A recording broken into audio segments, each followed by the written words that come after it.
Mesdames, Messieurs, je vous souhaite la bienvenue. Juste pour rester un peu dans les temps, nous aurons un temps bien naturellement d'échange et d'enrichissement. C'est le but de le rôle, on va dire, que s'accrédite cette maison de Dieu. Alors, c'est la mosquée renouvelée, donc réhabilitée, embellie, et elle est embellie par votre présence avant tout, parce que le plus important c'est l'homme, n'est-ce pas, hein?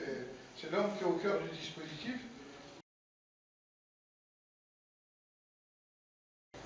Alors, cette exposition a été, Ariane est là, puisqu'elle est directrice du Centre 8. Vous verrez ici, c'était l'ancienne pasteur, Madame, non, elle ne devrait pas m'échapper, Florence Taubman, qui était présidente du Centre 8 et qui avait décidé d'une triple exposition. Donc, il y avait l'exposition Jésus des Yvelines, la nôtre qui a été conçue, disons explicitement, en réponse à cette volonté de faire une triple exposition, donc chrétienne, juive et musulmane. Alors pour l'exposition, vous avez un premier panneau où vous avez les 5 piliers de l'islam, et vous voyez, heureuse coïncidence, c'est que le français est tout à fait adapté à l'islam, ou l'islam s'adapte au français, puisque vous avez 5 lettres pour devenir l'islam et les 5 piliers de l'islam. Ensuite, vous avez 2 piliers pour justement dire qui est Dieu. Parce qu'en posant la question qui est Dieu, on se rappelle que nous sommes des êtres créés. Et plus on se sent être créé, et plus l'homme se rapproche, c'est-à-dire parvient à évoluer et à savoir qui il est. Et puisque M. le Préfet nous dira quelques mots sur la citoyenneté, ben on comprendra mieux ce que, disons, le mot citoyenneté aura un retentissement dans les cœurs qui seront les nôtres. Ensuite, nous avons 6 piliers pour expliquer qu'est-ce que la prière. Donc la prière, dans l'islam, on présente que l'univers est en prière. La terre est en prière. La prière de la terre, c'est qu'elle nous donne tous ses bienfaits. Nous avons besoin de l'eau, nous avons besoin de nous nourrir. Eh bien, la manière de prier de la terre, c'est de répondre aux besoins qui sont les nôtres. Alors, pour que l'homme entre en prière, donc bien sûr cette prière, elle est en nous. Nous sommes locataires d'un corps en prière. Et donc quand l'homme entre en prière, eh bien, il va s'harmoniser avec le restant de la création. Je viens ici, pour que justement cette prière prenne tout son sens, pour que l'homme se découvre pleinement, eh bien, il y a le jeûne. Il y a le jeûne du Ramadan, jeûner. Alors, je vous invite à aller, comme je l'ai dit à la conférence de Buc, de visualiser sur YouTube. Vous avez un très beau documentaire qui débute de l'après-guerre en Union soviétique jusqu'à nos jours sur les effets du jeûne. Et on voit qu'il a des effets thérapeutiques remarquables, j'allais dire redoutables pour la maladie. Voilà. Et ensuite, alors ça c'est une purification du corps et on verra qu'elle fait écho à une purification de l'âme. Et bien sûr, il y a la zakat, c'est-à-dire l'aumône purificatrice légale, c'est ce qu'on appelle ici l'impôt ou le RMI, si vous voulez. Mais il faudrait qu'il y ait une concorde, un esprit de concorde qui vient animer, qui vient cimenter la société dans sa globalité. Lorsque le musulman évolue comme il se doit, dans le meilleur des cas, il arrive quelque part à entendre l'appel d'Abraham et il va se diriger vers la Mecque. Donc je passe sur le rituel de la Mecque. Et là, nous avons une présentation des prophètes. Donc il y a une sacralisation au niveau des prophètes qui ne doit pas être touchée depuis Adam jusqu'à Mohammed sallallahu alayhi wa sallam. Puis vous avez le Coran qui est le signe de la prophétie. Chaque prophète arrive avec des signes manifestes. Le prophète de l'islam, il arrive avec le Coran. Le Coran est le verbe sacré de Dieu. C'est pourquoi il est intraduisible. Et Dieu il dit, si vous utilisez les océans comme encre et des armes comme plumes, cette fois que les océans s'assécheront, que la parole de Dieu ne serait tarie. Ce qui veut dire, si l'humanité cherche, au-delà de la question de religion, d'appartenance, considère le Coran tel un réservoir pour aller puiser des réponses sur des réflexions contemporaines, assurément nous trouverons des choses à nous dire, même si on n'est pas musulman. Cette exposition, en fait, on va dire, ce qu'elle a de plus profond, c'est qu'elle a été conçue dans un échange interreligieux entre les chrétiens, protestants et catholiques, et les musulmans et les juifs. Donc voilà, sa spécificité, c'est qu'elle est un condensé de plusieurs années de travail, et donc nous sommes heureux de vous la présenter ainsi.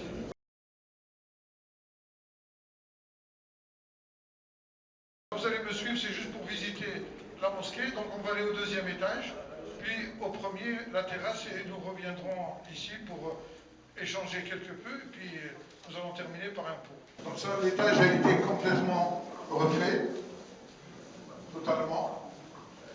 Le mur est... Vous allez soulever? Oui, oui.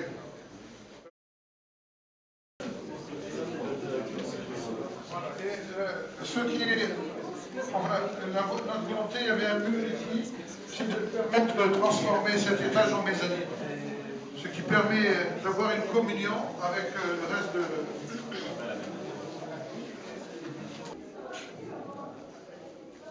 Donc ici vous êtes au premier étage, pour ceux qui disent ici. Et donc ça c'est, il y avait un mur ici qui fermait. Il y avait une cuisine de ce côté-ci, donc on a enlevé le mur et mis une mezzanine, ce qui permet d'avoir quelque peu d'espace. Alors là c'est, on prenait notre place là.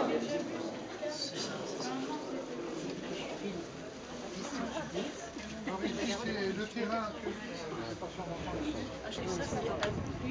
Alors on a un double intérêt dans cette architecture, c'est d'avoir la lumière et l'aération.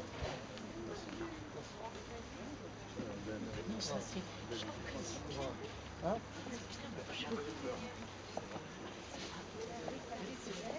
Et bien les tentes, le dôme.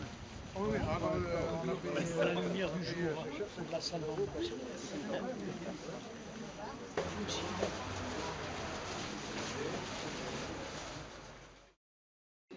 أعوذ بالله من الشيطان الرجيم. بسم الله الرحمن الرحيم. الله نور السماوات والأرض. مثل نوره كمشكاة فيها مصباح.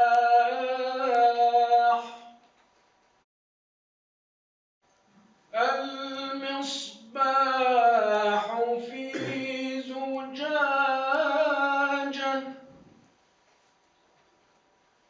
الزجاجة كأنها كوكب دري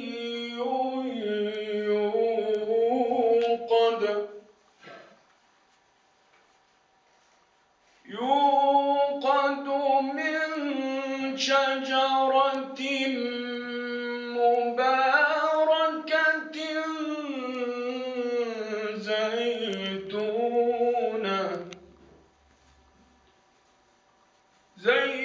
زيتونة لا شرقية ولا غربية يكاد زيتها يضيء ولو لم تمسسه نار. نور على نور.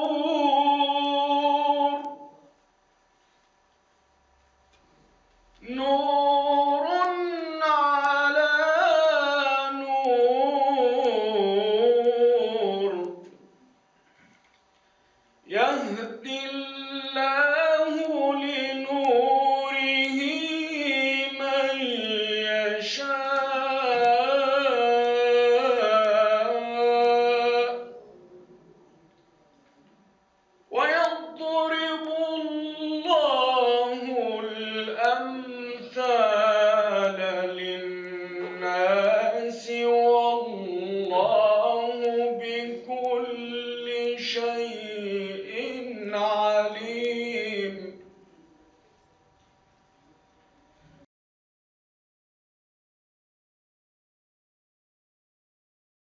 Président, Mesdames, Messieurs, alors pour avoir fait inaugurer les travaux d'un bâtiment consacré au culte, c'est pas très fréquent et d'aucuns pourraient s'interroger sur mon geste dans notre République laïque. Pourtant, c'est bien au don de cette laïcité que je tenais à être parmi vous aujourd'hui. Et je vous remercie, Monsieur le Président, Monsieur le Président, de votre accueil et du soin que vous avez mis à préparer l'événement qui nous réunit avec la discussion, l'efficacité, l'esprit d'ouverture qui vous caractérise. Comme le rappelait le Premier ministre, alors ministre de l'Intérieur, lors de l'inauguration de la Grande Mosquée de Strasbourg en septembre 2012, les mosquées, comme les églises, les temples, les synagogues, font partie de notre paysage national. Cette variété des lieux dit ce que nous sommes, un peuple riche de sa diversité qui a su, au fil des époques, accueillir, rapprocher, unifier. Une mosquée, une salle de prière ou encore une salle de réunion pour ceux qui réfléchissent ensemble sans forcément professer une foi, font partie de l'espace public, j'allais dire des équipements de base d'une ville. Bien entendu, les pouvoirs publics ne peuvent pas participer au financement de la construction, de la rénovation d'un lieu de culte, pas plus qu'au fonctionnement du culte. Cette neutralité est la conséquence de la séparation des cultes et de l'État. Elle est indispensable au vivre ensemble et à notre cohésion sociale. La liberté de conscience est un bien précieux, acquis après de durs combats, quelquefois dans les siècles passés, dont nous devons prendre le plus grand soin.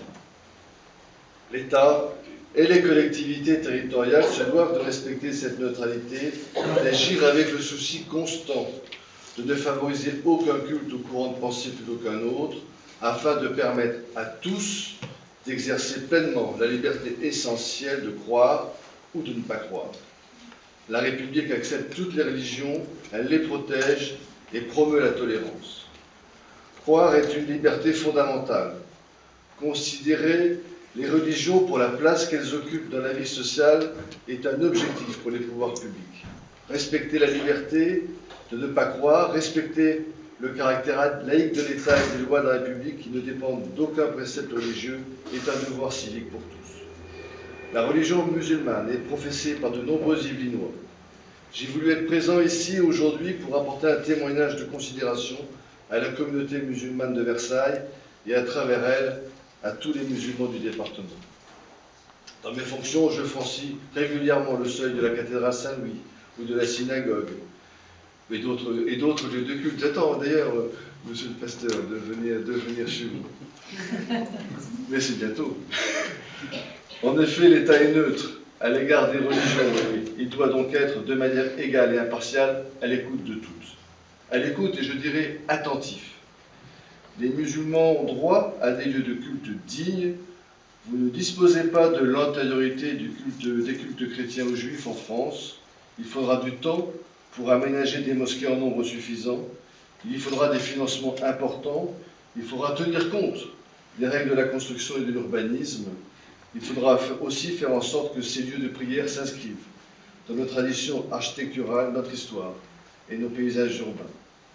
Soyez assurés que dans les prérogatives qui sont les miennes en tant que représentant de l'État, je veillerai toujours à favoriser une juste application de la loi dans le respect des droits des uns et des autres, particuliers et collectivités publiques. La République est faite de dialogue, d'ouverture et de tolérance. Elle délivre un message universel. Les convictions de tous ceux, citoyens français, qui la font vivre, constituent le creuset d'une pensée reconnue pour sa vivacité et sa permanence. Ce message est attendu par beaucoup dans le monde. Les religions contribuent à donner du sens à la vie. Nombreux sont ceux qui, en France, cherchent des repères. Je souhaite que notre rencontre aujourd'hui démontre une fois de plus qu'il est indispensable de dépasser les différences pour construire une société commune autour de valeurs communes qui seront ces repères.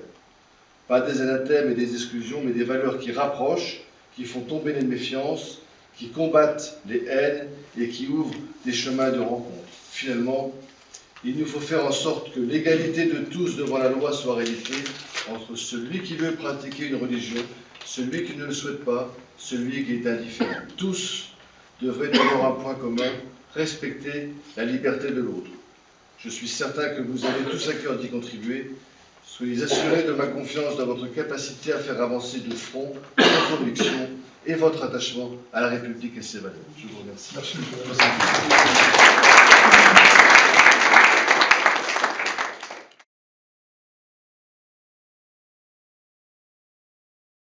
Tout simplement pour vous adresser en tout cas mes félicitations, Monsieur le Président, parce que vous avez réussi à réaménager cette salle de prière de façon exceptionnelle, dans des conditions difficiles, parce que ce bâtiment avait posé énormément de problèmes, y compris de sécurité, et vous l'avez fait avec votre communauté, avec vraiment un grand sens du respect de ce quartier, du respect de l'environnement. Et je pense qu'il est très beau dans cette ville, c'est cette capacité de dialogue qui existe entre les religions. Nous sommes une ville de tradition catholique, nous sommes ici une ville où justement la tolérance est importante, la capacité d'écoute, la capacité de comprendre l'autre. Monsieur le préfet, vous l'avez dit fort justement, dans cette république laïque, cette force que nous avons à Versailles, c'est d'être dans le dialogue entre les religions, ce qui n'est pas le cas partout. Et je pense qu'il faut absolument garder cette spécificité et que chacun de vous ait le courage d'ailleurs d'avoir cette ouverture, ce souci de l'écoute, et tout ceci se retrouve dans l'écoute de la parole de Dieu. Alors bien sûr, nous sommes tous avec nos convictions religieuses, nous les partageons, vous savez que je suis un chrétien convaincu, mais ce que nous aimons ensemble, c'est justement cette capacité de voir avec nos spécificités, nos convictions, de voir que nous poursuivons un même idéal qui est celui justement dans ce monde de plus en plus à côté, il faut bien dire, des préoccupations de la religion, de savoir que nous ne sommes pas seulement des humains condamnés à mourir sans autre perspective qu'une dimension religieuse, une dimension divine. Et donc, merci d'avoir mené aussi bien ce projet et de l'avoir mené avec un tel souci d'écoute, un tel souci des autres.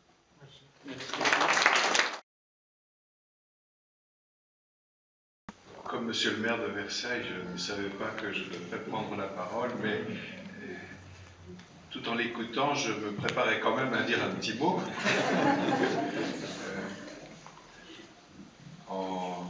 En me réjouissant avec vous de la construction, de l'embellissement, de l'agrandissement de ce lieu de prière, en me souvenant des premiers temps où vous vous êtes installé ici. Je n'étais pas alors évêque de Versailles, mais j'en ai entendu parler par les curés successifs de Sainte-Élisabeth, et le curé ici présent, le curé actuel de Sainte-Élisabeth, pourrait, je pense, confirmer et préciser ce que je dis. Je crois que depuis le début, il y a eu de très bonnes relations et que les chrétiens du quartier ont vu ce lieu de prière s'édifier avec beaucoup de confiance et de joie. Et je crois que les relations non seulement continuent, mais s'intensifient, aussi bien sur ce quartier que dans la ville de Versailles, comme le disait monsieur le maire. Nous sommes tous, même si nous avons les uns et les autres, les uns sont chrétiens, les autres sont musulmans, nous avons en commun beaucoup de choses, ne serait-ce que le fait que nous sommes tous des humains. Et puis qu'il y a des réalités de la vie que nous savons, des dons de Dieu, auxquels nous tenons, non pas parce que nous nous accrochons à eux de façon fébrile ou peureuse, mais nous y tenons parce que nous savons que la vie humaine n'a pas de prix, elle est sans prix. Et que ce qui contribue à développer, d'abord à accueillir la vie humaine, ensuite à ce qu'elle se développe, n'a pas de prix. Et nous avons pu sentir ces derniers temps combien nous étions les uns les autres avec des expressions différentes, mais quand même très réelles, très attachés par exemple à la famille. Et très attachés les uns les autres à tout ce qui unit les citoyens. En tout cas, soyez remerciés pour votre invitation et puis je profite de ce petit mot pour remercier le Seigneur de l'amitié réciproque avec votre président depuis de nombreuses années, et je souhaite beaucoup qu'elle soit un modèle ou un signe en tout cas encourageant pour l'ensemble des Yvelines. Merci.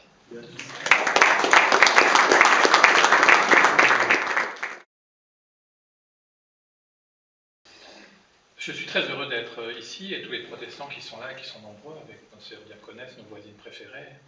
Nous sommes très contents d'être dans ce lieu qui est un lieu qui va devenir, qu'il est déjà emblématique.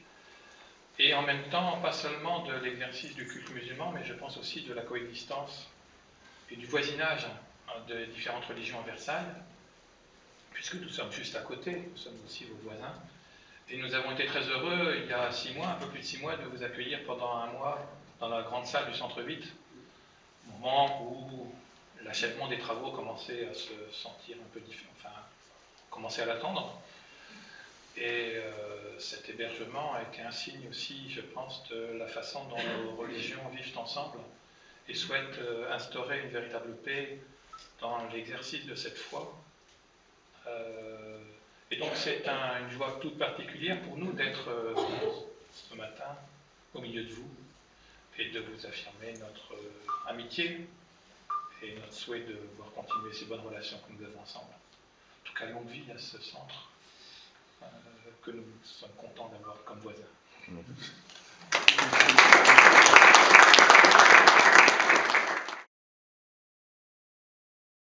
Je voudrais en effet dire ce qu'est le groupe interreligieux pour la paix des 78 que j'anime sur Versailles.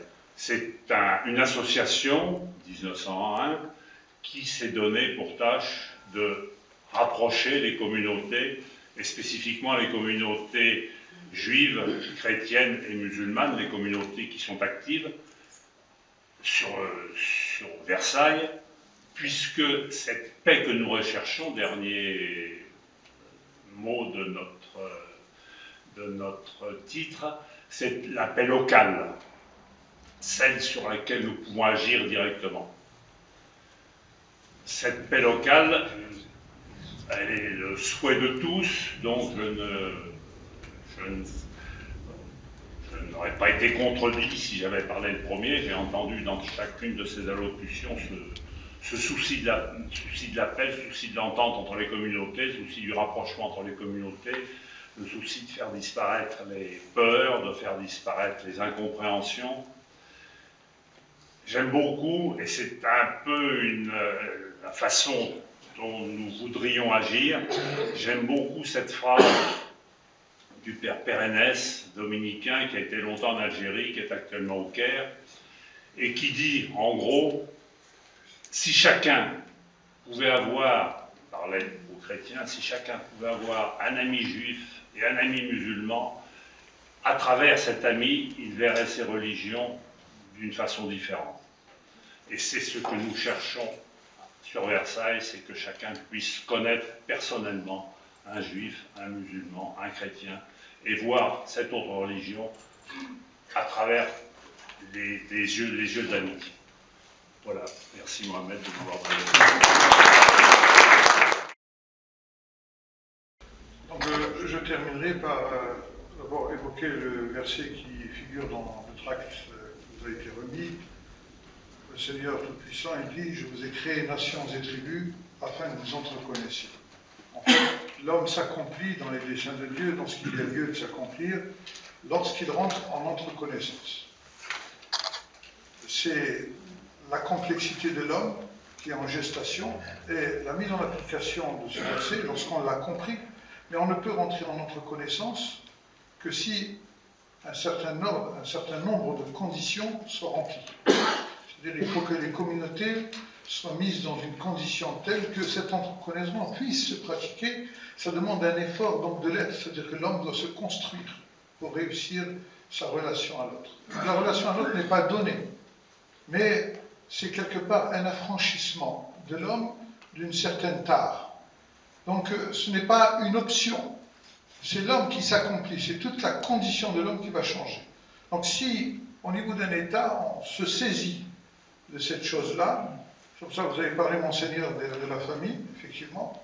Alors, j'ouvre une parenthèse, vous savez que je n'ai pas prévenu tous mes amis, à l'exception de Monsieur le Préfet, mais parce que je me suis dit, nous sommes dans la maison de Dieu, et je voudrais voir comment Dieu va les inspirer les uns les autres.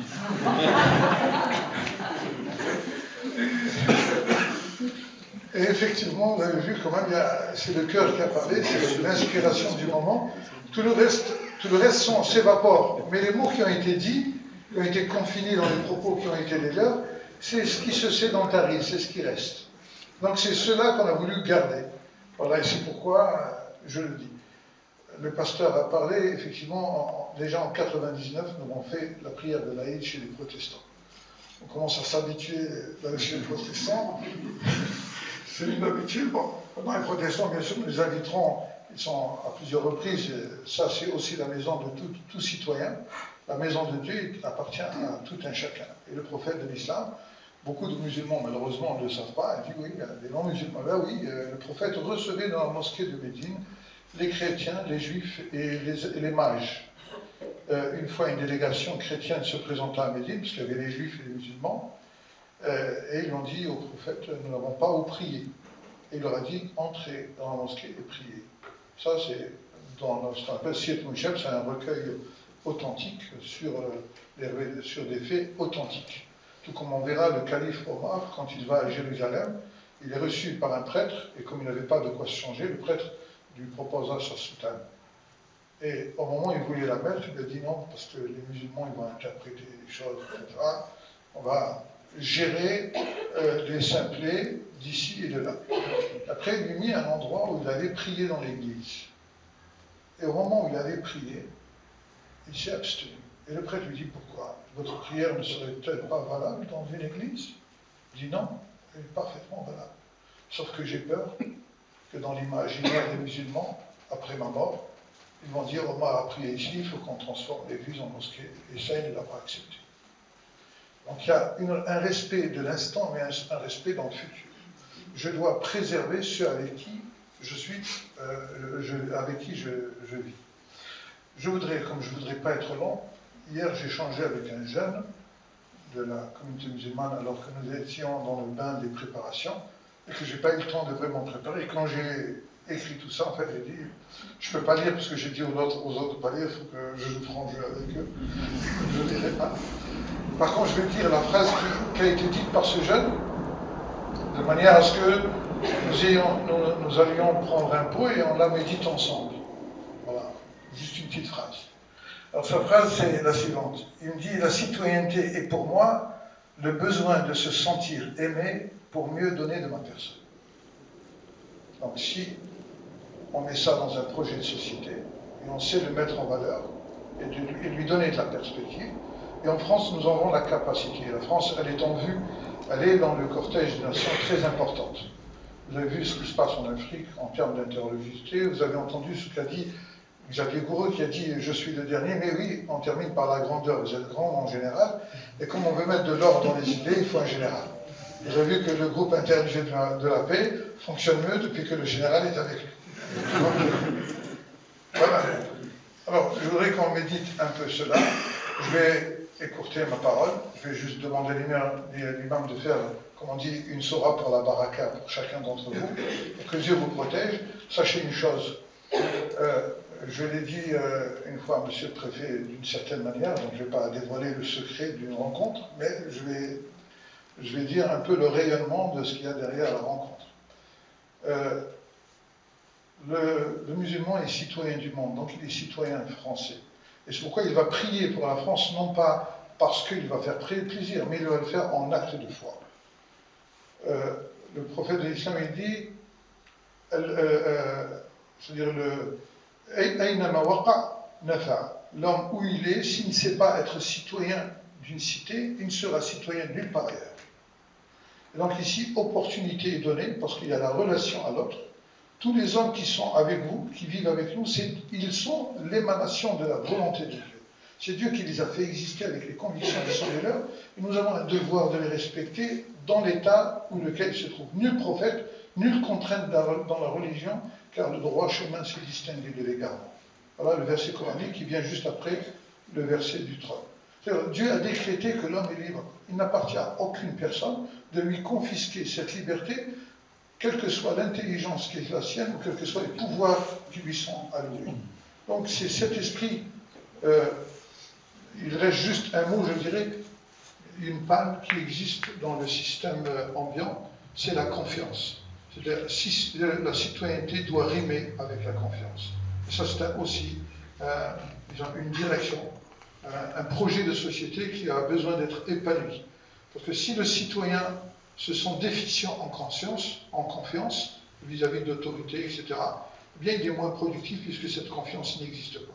Qui est responsable de cela? Chacun d'entre nous a une part de responsabilité. En tout état de cause, ce qui se confine ici, ce qui se distille, ce qui, se traduit dans les propos, dans les prêches qui sont les nôtres, c'est accroître la question de la citoyenneté et montrer combien spirituellement elle a une dimension, c'est-à-dire dont personne ne peut s'en dédouaner. Voilà, je termine mon propos pour ne pas être long. Je souligne le remerciement à nos frères protestants pour nous avoir sauvé la mise pendant la disette. Ils n'ont pas joué à la fourmi, et nous n'étions pas la cigale, mais c'est juste pour faire un peu le clin d'œil. Donc je demande à notre imam de clore, Inch'Allah. Bismillahirrahmanirrahim. Alhamdulillahi Rabbil Alamin. Ar-Rahmanir-Rahim. Malik Yawmiddin. إياك نعبد وإياك نستعين اهدنا الصراط المستقيم صراط الذين أنعمت عليهم غير المغضوب عليهم ولا الضالين